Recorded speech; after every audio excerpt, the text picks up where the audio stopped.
Good morning, everyone.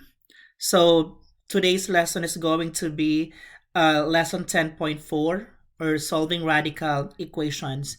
And at the end of the lesson, you must be able to solve equations containing radicals and identify extraneous solutions. Extraneous solutions are the value of the variable that will not make the given equation true or correct. So in solving radical equations, it's like solving equations, but this time it involves radical.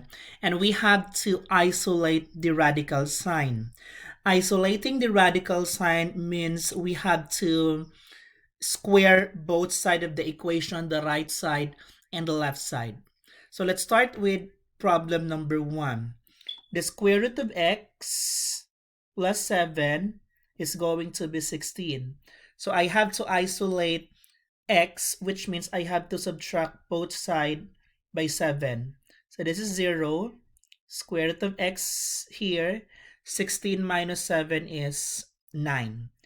And so I can remove the radical sign. We'll have to square both sides. So this is x because we can cancel this, removing the radical sign. 9 times 9 is 81. Once you have the value of x, you check whether the given value of x, which is 81, will satisfy the given equation as the square root of x plus 7 is equal to 16. So by substitution, x is 81 plus 7 equals 16.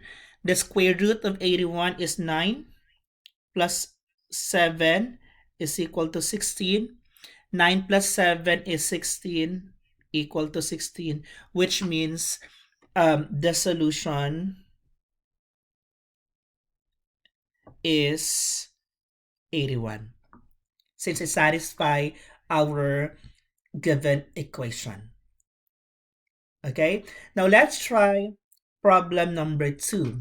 Now, notice that in problem number 2, we have two radical sides, the left side and the right side. We have to remove the radical sign. So you have 5t minus 11 is equal to the square root of t plus 5. Remember what we did in example number 1, that we square both sides, so we eliminate the radical sign. The same thing happens here. We are going to square both sides so we can eliminate the radical sign. That means we will be left with 5t minus 11 is equal to t plus 5. Then solving for the variable, so this is minus t. So you have 5t minus 1t is 4t. Bring down negative 11, bring down positive 5. So we have to add here 11.